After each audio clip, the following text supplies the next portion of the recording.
Hey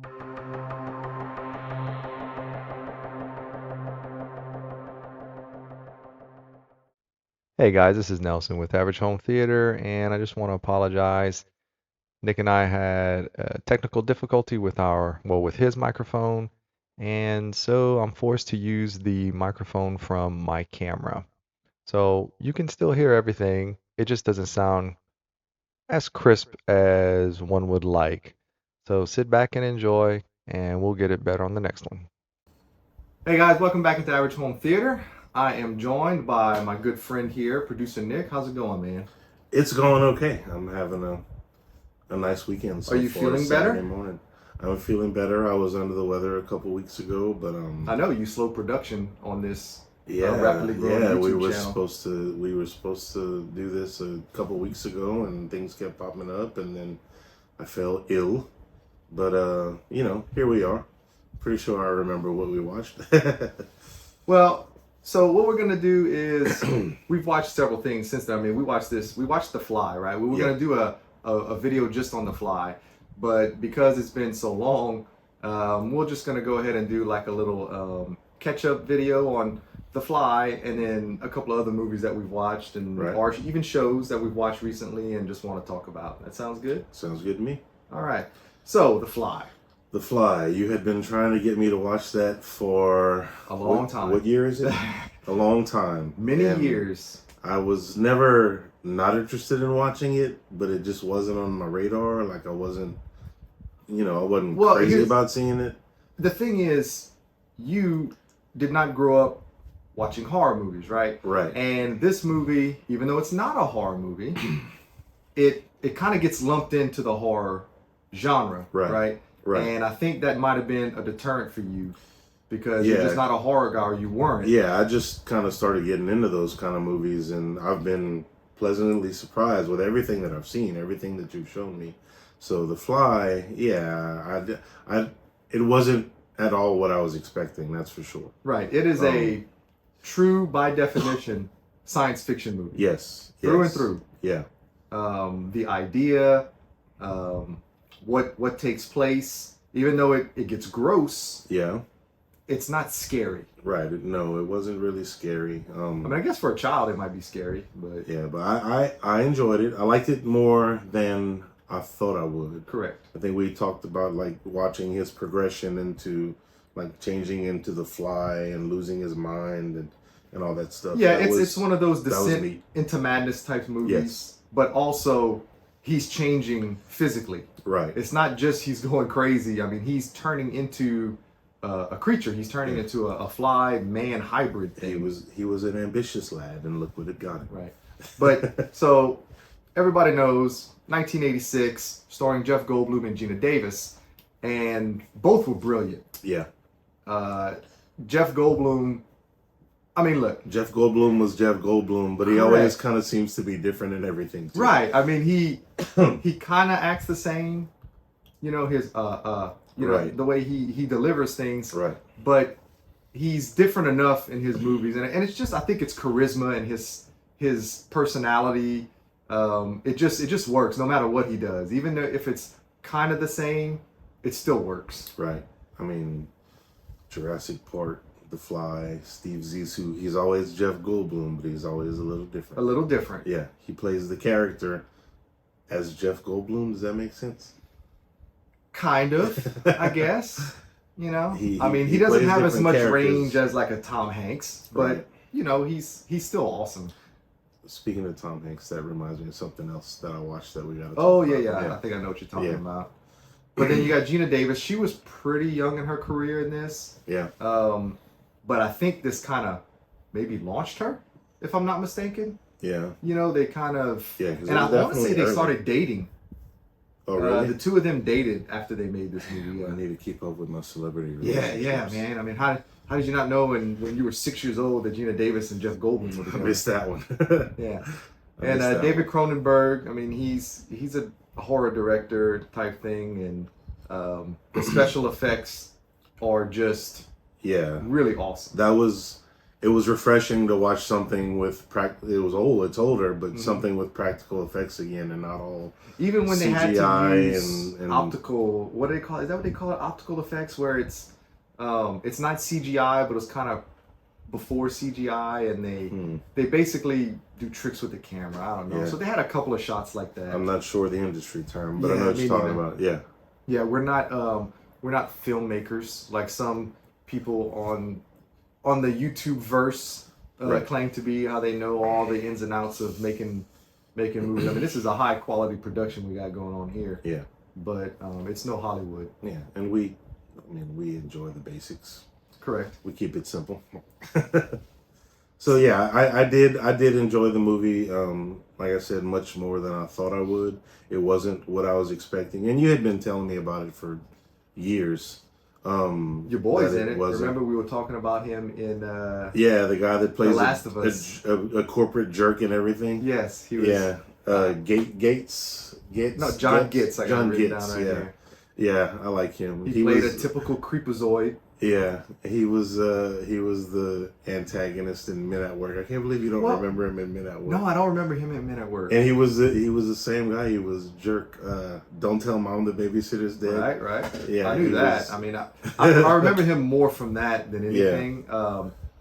And then I don't think about him in this until I start watching The Fly. I'm like, duh, yeah. Yeah, that was him. And but I his didn't, character's I didn't even interesting. recognize him at first. Oh, because of the beard. Yeah, and he was wasn't he the doctor in The Last of Us? That's what I said. The Last of Us. Yeah, yeah. Okay, Yeah, I'm yeah. sorry. So, what's interesting about his character is he's the antagonist, but then he becomes the hero. Right. Yeah. Yeah. Because if he didn't shoot, remember the cable Mm-hmm. to mess up the what you call it, the pods, The transmogrifier. then he would Like have Calvin pulled Hobbes. Gina Davis in Yeah. and become one with Gina Davis, Yeah. which is weird. But he was That's- going. At this point, he was out of his damn mind. That would be a good sequel. So, well, you need to watch the sequel. Yeah, I need to watch the sequel. You're right. I do need to watch the I don't think it's on HBO anymore. No. Oh, excuse me, Max. It's not on Max. I'm gonna have to look, but I think it may have left. Did They're I- both on there, and it's actually a worthy sequel. It's not nearly as good as the first one, Yeah. because at this point, first one made a ton of money. It was huge, so now Hollywood's got a hold of it, and well, we're gonna make it a little bit more of a horror movie Yeah. and And a it's- little bit more action. It's the son, like the It's son growing up. yeah. She was pregnant. That was Right. kind of the thing, and she has the baby, but then she basically gives it up for adoption for science, I guess. Yeah. Something to that effect. You have to watch it. Yeah, I'll need to check that one out one day. It's not terrible. Then in the next decade, I'll watch that one. Yeah. Maybe I'll get you to watch it. Yeah. But yeah, so that's kind of our thoughts on The Fly. It's one of the best science fiction movies, in my opinion, that I have seen ever made. And it was groundbreaking. The special effects, reminds you of like The Thing, where the special effects were kind of the standout. Yeah. It was gross, but Jeff Goldblum's the way he did it with his ticks and all that good stuff, like you really felt like he was turning into a fly. So Well, it's one of those. What year did that come out? 86. 86. I just watched it in 2023, and it's still like I can appreciate the movie makingness of it, Right. the effects and the way it was made and everything for it to stand the test of time. For me, who had never seen it in that amount of time, I think that's it It was speaks volumes. right. Speaks volumes. Yeah, definitely. Well, I guess we've covered about everything we're going to cover on that, huh? Yeah, I think so. I think so. Oh, I did write this down. The music is great. Yeah, You have the opening music and then the music during the climax of the show and all that good stuff. The score is just awesome. But one line that to me is one of the most powerful lines in the whole movie is when he's telling her he's becoming more like the fly, yeah, and because she went to tell him that she was pregnant, and he tells her, "I'll hurt you if you stay." yes, I do And remember then the that. music just Yeah, blares and she runs away and is crying. And that's when she decides, okay, I got to go get this out of me. I got to go have an abortion. But Yeah. that's like the most powerful line in the whole movie to me. Yeah. Like it's a standout. I agree with that. That was a very good line, a very good moment. So, well, what else did we watch? We both watched Richard Jewell. Richard Jewell, yeah, I watched that. That was that right before or right after we watched? I think right after we. Yeah, watched it was The Fly. after. It was after we watched The Fly. You Yeah. told me you were just hanging out at the house, and it Yeah. came on Amazon Prime. Yeah, it's something that I've always. I remember it came out in 2019. It's something that I'd always wanted to see but never watched. I was scrolling through Amazon Prime, so it was finally there for free, and I watched it, and I loved it. It really one was of the good. best things I had seen in a long time, and I like those. I like those remakes, not remakes, but those Like based on true yeah. story kind of things. I like to watch those and then go and watch like stuff about what really happened, the real interviews and the real like the news coverage and all that And stuff. see how close they got. Right, exactly. How much they may have embellished or and they creative license. They took. It seems like they took some liberties with some of the side characters, but the main guy, from what I watched and from what I saw and watched afterwards, I think they nailed it. This guy, Paul Walter Hauser, like he's Stingray in Cobra Kai. Yeah, you told me that, so I went and I looked him up. I definitely didn't get that far in Cobra Kai. Yeah, because I've never seen him. I didn't know who he was. Yeah, he nailed it, and I mean, he was awesome. He was Richard Jewell. If you watch interviews with the real guy, he absolutely nailed it. And well, they showed the interview on TV. That was the real. That was him. Yes, that was him. So you can really see in the movie how close he got. Yeah, to doing the real and thing. it's almost like it's almost seamless. Yeah. Like if you're not really paying close enough, attention, you won't realize it's not him. Still the same guy. Yeah, it was awesome. It's a Clint Eastwood movie. Clint Eastwood that I've seen doesn't make bad movies. Right. I mean, he may have some that aren't as good as others. Right. But he's made some classics, man. Yeah, like several Oscar-winning movies, and you know, you got your $1 Million Baby, Mystic River, all those things. I mean, Clint Eastwood knows how to make a feature film. Yeah, and this was one of those good ones. If you haven't seen it, Richard Jewell was very, very good. I mean, John Hamm played the I don't want to say corrupt, but the FBI guy. No, he was corrupt. Yeah, they were really doing some dirty things. I mean, you and I worked in law enforcement for a very long time. You're still in the field, and you know damn good and well the things that they were doing is not how it's supposed to be done. Yeah. So yes. Yeah, they were looking for a guy. They were looking for a scapegoat, and he was a strange. It wasn't corrupt for personal gain. It was corrupt for they had to get somebody. Yeah, and I mean he was a strange guy. I guess in a way he maybe kind of fit the profile, but they had nothing on this dude. Correct. And they made everything up. Yeah, and the media, the media. The media played. It was the media that sparked the whole thing because they were the ones that released his name as a suspect and all this other stuff. And, which he really was. Well, he was a person of interest. They were looking into him, and he was the hero first, though. You know, he was right. he really did probably save hundreds of and people. they compared him to apparently some people who really did do that. Right. There really were incidents where that happened, where the person created the incident but then pretended to foil said incident, and they really thought that's what this guy had done.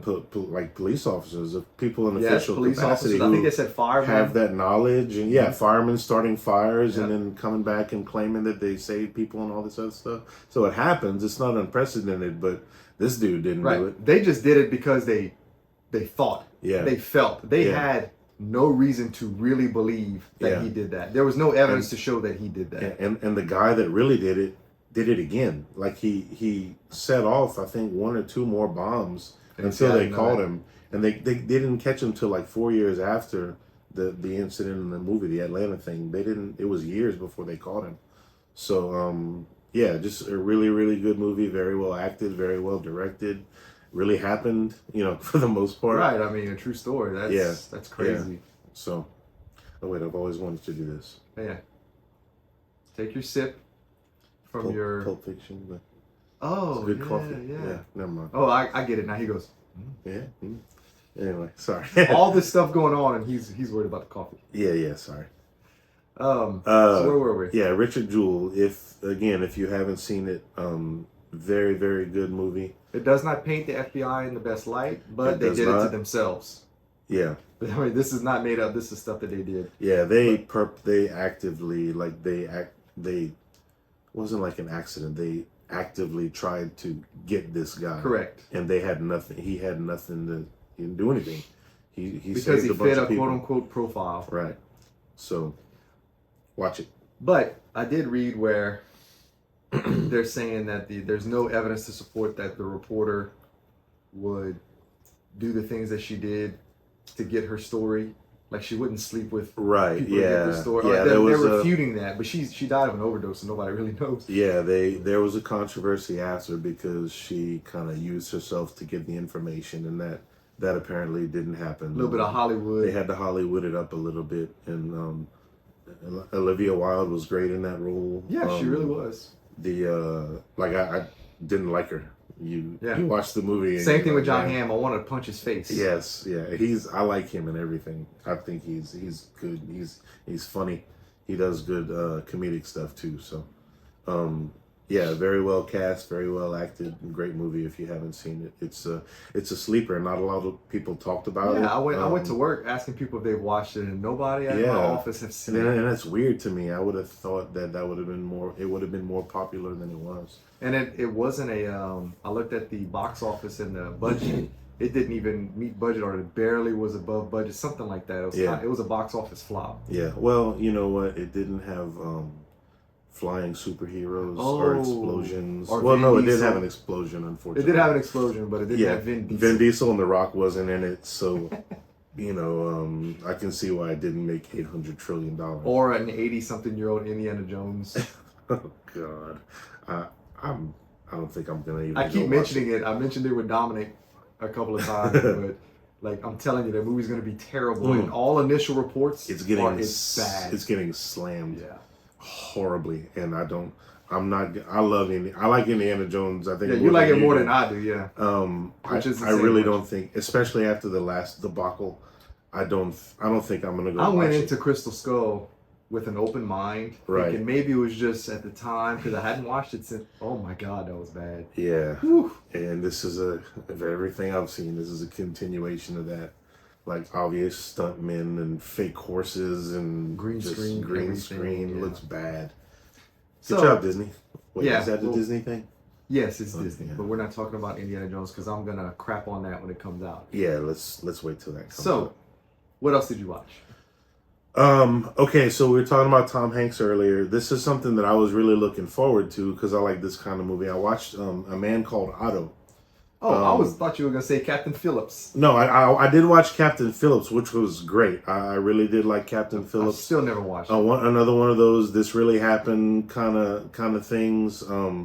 Very very good. Those guys that played the pirates were very impressive and convincing. That's what made it for me. Is they make good memes. Yeah, yeah.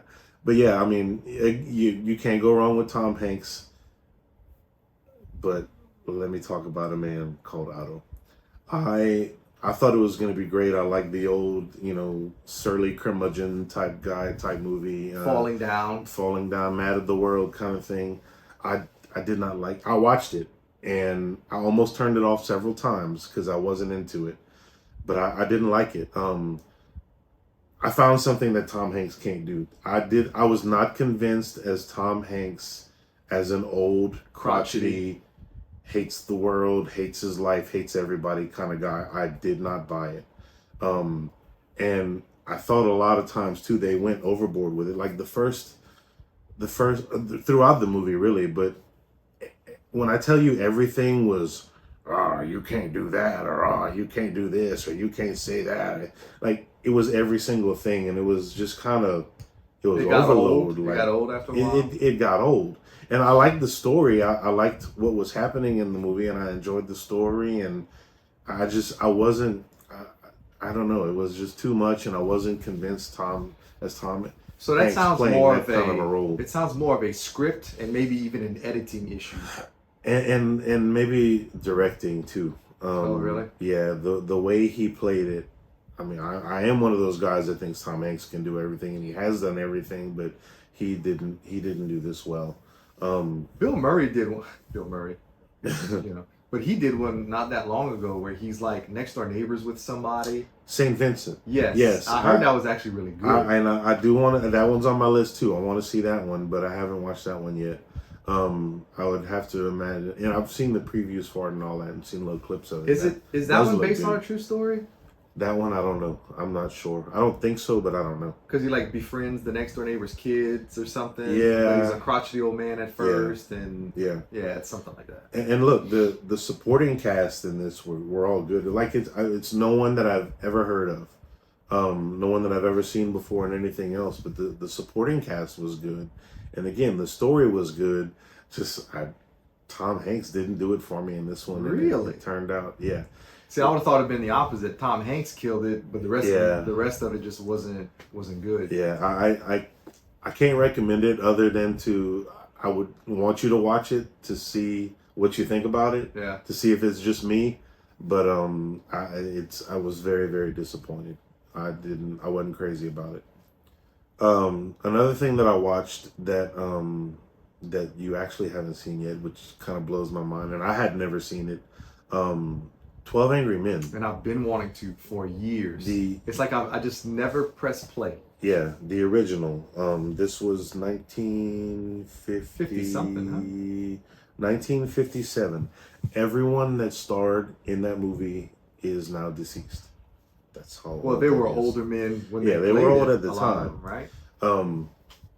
It was great. Like after finally having watched it, I can understand why this is such an important and revered movie. All but 5 minutes of the movie takes place in one room. It's all just dialogue and acting. Obviously, there's no like crazy special effects or anything like that. I think it's like an important movie. Is it like a murder trial? It's a murder trial. There's these 12 jurors. They all, they make it a point to show how they all come from different backgrounds, different experiences, and they all face value. They're all like, yeah, this guy's guilty. Let's get out of here. Let's go home. And then there's one guy, Peter Fonda, who's like, no, maybe we need to look at this. And it kind of progresses so from there. They talk about like the evidence and all that good stuff. Evidence. It explores like how like personal bias and prejudice and that kind of thing, how that can affect your viewpoint on things and how you see things and how you hear things and take things biases that you may not even realize you have. That's exactly right. Yeah. And it's like it's a neat, like I almost like everyone should watch this. It's almost like educational, like you learn about the jury system and the justice system, and I can't wait to watch it with my kid's 12. I can't wait to watch it with him because I really think he's going to learn something. Seems like something you should watch in like civics. Yeah. And I mean, you said earlier, you and I are both kind of in the field, so this stuff is like it's obvious to some people, but I think for some people it could be eye-opening. And it's also the a different role of a you jury and the never see a responsibility. Yeah. In a movie, right? You know what I'm saying? Right. You never see the jury side. You always watch the courtroom because that's where all the cool lines are done. Yeah. And the jury goes away, then they come back with their verdict. Yeah. You don't really get to see that side of it. So I don't know why I haven't watched it yet. It really, really was great. I was supposed to bring it over here so you could borrow it and watch it, and I forgot it. But yeah, it was also. Well, now you got to order the new one so you can see what they did. Or I say new. That one was like in the 80s, wasn't it? Or 90s? The remake was. I mean, I remember seeing the trailer for the remake, and it was a big deal. The remake was, and the remake only got a 7.6. No, I'm sorry, that's a television show. Why can't I find it? Well, I know Jack Lemmon's in it. Jack Lemmon. This got a 9 on IMDb, which is that's kind of impressive. Pretty solid. That's pretty impressive. And you mean nobody review bombed it, Nicholas? No, they There's didn't. No controversy of Rotten Tomatoes on it. No, they didn't. That what was year is it? 1997. Oh, 97. Yeah. Jack Lemmon, George C. Scott. We were 17. That's why I remember it, the trailer so vividly. We were old enough to. George C. Scott, Patton himself, Courtney B. Vance was in the remake. James Gandolfini, Tony Danza, Edward James Olmos. So you got it. William Peterson. Yeah, he's the guy from what you call it, Blade Runner. Yes, yeah, he was the he makes the origamis. Yeah, so I really want to watch the remake.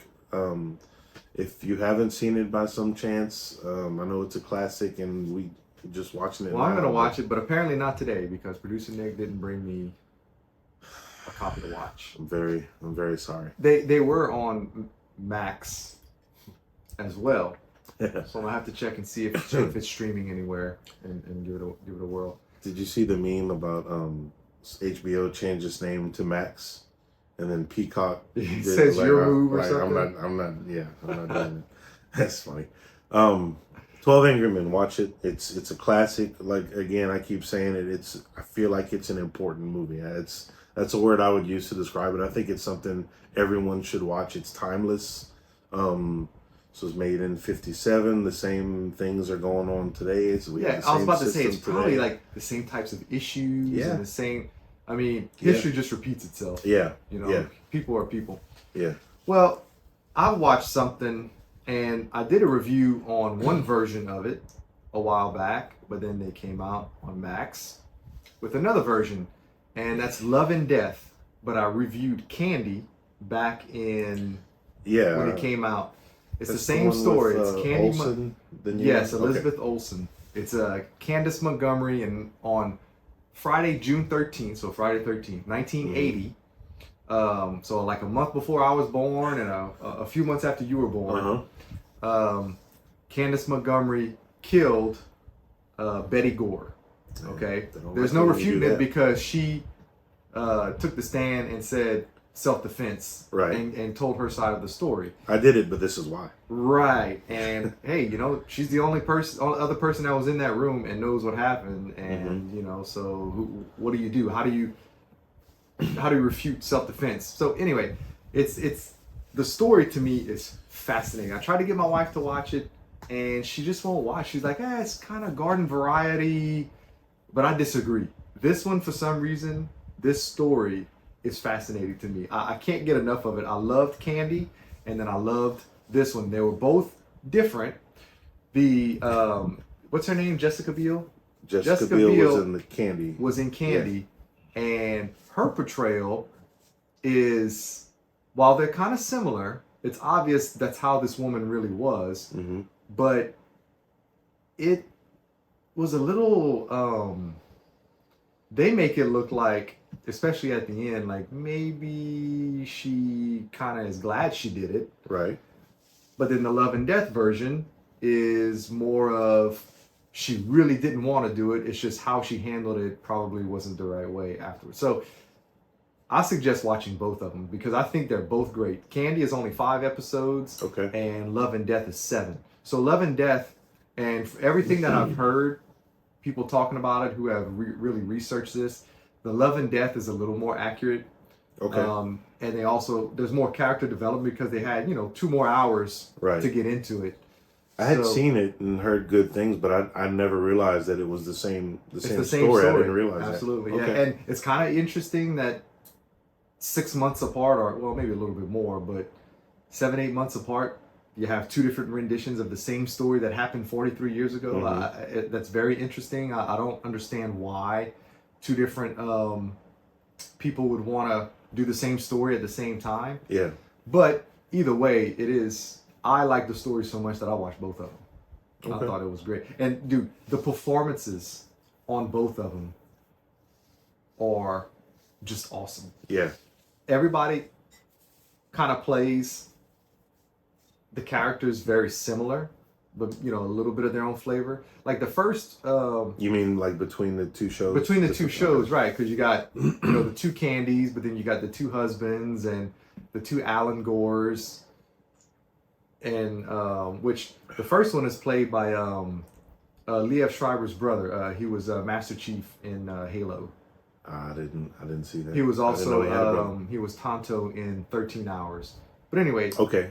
He plays Alan Gore in Candy, and the funny redhead guy from Game Night, I can't remember his name, plays Alan Gore in Love and Death, and they're complete opposite of the spectrum. Schreiber is this big. He's in shape, tall, handsome, good-looking guy, and this other one is your average Joe. Yeah. But they're playing the same guy, so it's a little different. That's why they say the Love and Death is a little more accurate as far as that kind of stuff, because he looks more like what Alan Gore looked like than Shriver did. Okay. But yeah, man, since you like your stuff based on a true story, Yeah. like Richard Jewell, if you're gonna check just one of them out, I say Love and Death. Okay. If you're just gonna watch one, but I think once you watch one, you're gonna want to watch the other one. Yeah. We'll compare the Yeah, Elizabeth Okay. Olsen, man, she kills it. And Candy is on Hulu. Candy's on Hulu, and Love and Death is Love Max. and Death is Max, right? Max. Max. It's just Max. It's just Max. Right. Because reasons. I mean, you could have just kept HBO Because Max reasons. and just said we're just gonna change the way we're doing it. Mhm. Like I think it's kind of silly. But anyway, I digress. And then there's also on Apple TV Plus, which the only reason I have this is because I got it for free for 3 months, is Silo. Yeah, you told me that you were watching Man, Silent. so a new episode 5 dropped yesterday. Okay. That is a really good show. That's a post-apocalyptic kind of thing? Well, kind of? I don't know maybe. anything about it. So Yeah, maybe. for as far as they know, for the last 140 years, 10,000 people, they live in an underground silo, Okay. and it's like 200 floors, I think. Okay.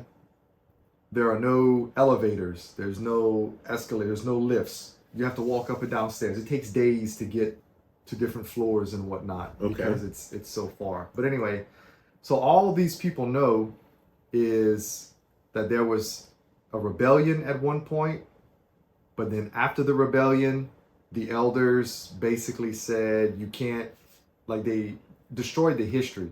So nobody knows why the silo was built. They don't know who built it. They don't even know the reason for the rebellion. If you say, I want to go outside, Right. then they make you go outside. But outside is an uninhabitable earth. Right. You don't want to go outside. You don't want to go outside because you can see there's a camera showing outside, The grass ain't always green. and it's you just see terrible looking earth, right? Right. So if you even just say the word, like it's illegal to say the words "I want to go outside" because then they Okay. put you out, Yeah, and nobody wants that. and they call it putting them out to clean, meaning they always go outside and they always go and they wipe the camera because the camera gets dirty. And Okay. they go and they clean the camera, but then they walk away and they die. So they don't come back once they go don't come back. outside. Once they go outside, they don't come back. Excommunicado. So that is a very basic synopsis of what goes on, Okay. but it's way more than that. It's the whole, what is it really uninhabitable? Are they lying to us? Right. Why nobody are we knows here? because nobody comes back. Yeah, like they don't even know what stars are. Like at night they can see, they're like, man, look at these lights in the sky, and they change every day. They're a little different. Yeah. So I mean, it's very interesting. They don't even know what a camera is. Yeah. Like a microchips and stuff inside of video cameras and all that. They don't even know what that is. Yeah. They know they don't have the technology to make it, so they're like, where did this come from? Right. So it's very interesting. It is, man. It's Yeah. very interesting. And the main character is your girl, is it Elizabeth Ferguson from Doom? She's the mom. I know you're talking about Rebecca Ferguson. Rebecca Ferguson. Yeah. She's the main character. And it's based off of a series of novels. And it's really good. Like I am hooked on this show. And the best part is your boy Common is in it. Yeah. And he's like one of the greatest actors of our time. Look, if it's got Common in it, then that's all you had to say.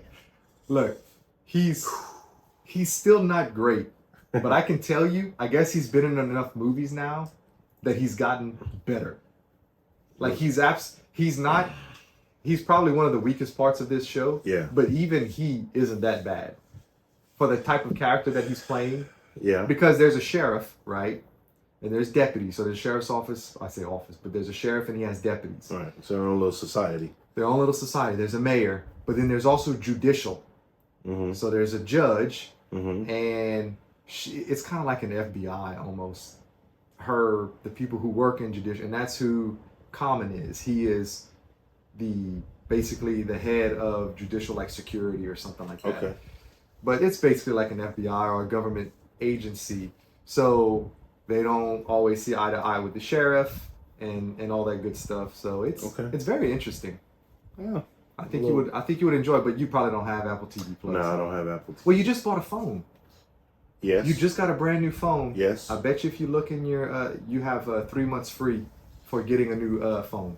What if I forget to cancel it? Well, what you do is you see these little hand computers we have. They have a thing called a calendar.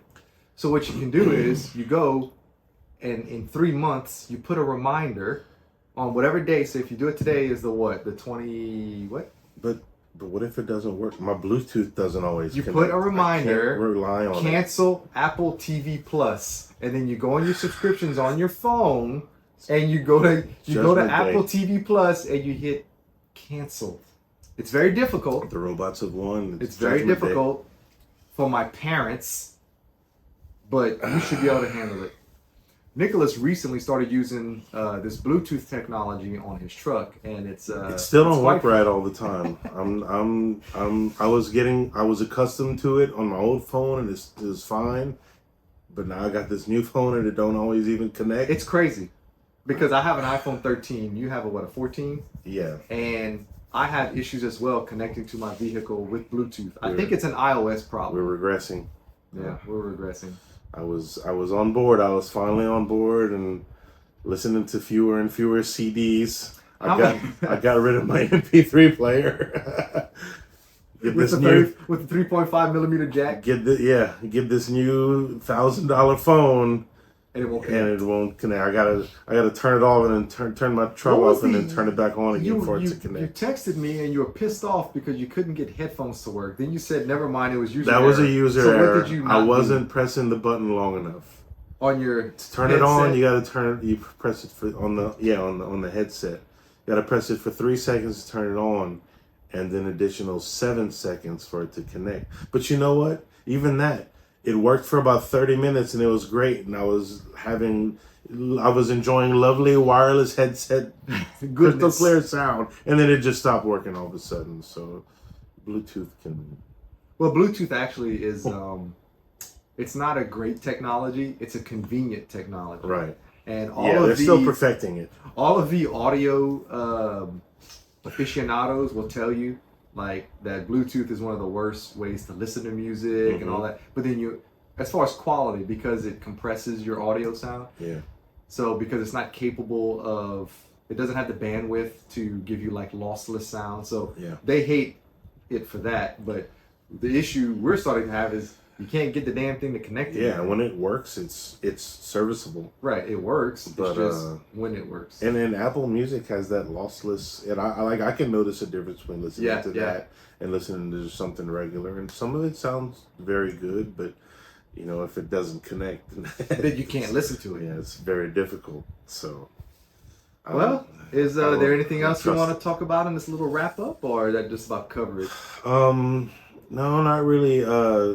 We're making our way. Jacob and I, my son, we're making our way through the Alien movies. We watched the first one last weekend. Great education. He had never seen them. He liked the first one. I explained to him that the first one is the slowest one, and for a 12-year-old will probably be his least favorite, but he did like it. So next is Aliens. Oh, he's gonna love Aliens. That's what I told him. It's nonstop science fiction action. He's gonna like that one, and I explained to him that the third one is usually kind of panned. The third Alien movie is... He'll like the third one. Yeah, I think he'll like it. It's my favorite one. The setting and what happens, the CGI is doo-doo. I concede, but it's pound for pound. It's my favorite one. You only see the Alien a couple of times with the CGI, so Yeah. It doesn't kill the movie. You see, if you saw the alien like that a lot, then it really would kill it. But there's only like 2 scenes where it's like, okay, that looks terrible. It's green and you can see the outline of it. It's pretty bad. But it's distracting. The rest of the movie, it's practical effects, and so it's the POV shots where it's like you see his.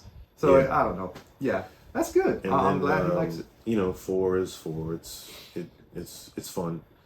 And then don't show him Not Covenant. We're not gonna We don't speak of Covenant. We're gonna do Prometheus. I think Prometheus. There's maybe one or two things in that one he probably shouldn't watch, and maybe in the fourth one too. But yeah, we're working our way through those, and even though we watched all that.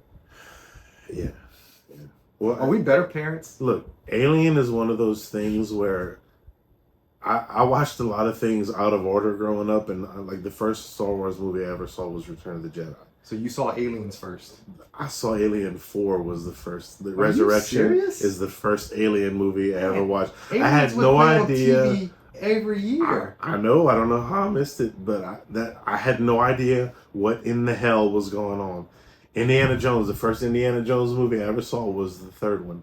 Our childhood friend Dustin Earls showed me the third Indiana Jones movie, and again I had no backstory whatsoever. And to this, and usually like the ones that I watched first have always remained my favorite ones. Indiana Jones, I think, is the best one, but Indiana, the third one, Last Crusade, is my favorite Indiana Jones movie. Watch kind of my previous videos. Yeah. So yeah, we're working our way through that. That's about it. That's about it right now. I can't think of anything recently that would be worth talking about that that I watched. Yeah, recently. Same here. I think we've kind of caught up. Yeah. Oh, UL plays softball tonight. The girls, they lost last night, unfortunately, so we got to win. UL Lafayette. Yeah, go what Cajuns. What is the is it Super Regionals? Super Regionals. They're playing Washington and Seattle. We got 8-run ruled last night in the 5th inning, I believe, so that's not too cool. But yeah, Jacob told me you were going to be watching that, and yeah, they play tonight. I think it's 6:00 over there, maybe. So no, I think it's 7:00 local, maybe 6:00 local over here in South Louisiana. So well, yeah, I may check that out because I'm by myself. It's dance recital weekend, and today is rehearsals all day. They're not getting home until like 10:00 tonight. So yeah. I may watch some softball. I haven't watched it in a while. Yeah, because I'm caught up on all my shows. It's exciting. I like watching them. They get so excited. The players, the girls, they get so excited in their little celebrations and stuff like that. It's a faster paced game than baseball is, which I do still enjoy watching baseball. But yeah, I've been enjoying watching them and following them, and hopefully they can turn it around tonight and force a game 3 tomorrow. So we'll see. Nice. Yep. All right. Well, I think that'll about wrap it up. As always, please like, subscribe, tell your friends. This is going to be available on Spotify, Apple Podcasts, anywhere you listen to your podcast. So if you can't watch, please listen. And with that, I will say goodbye. All right. See y'all. Later.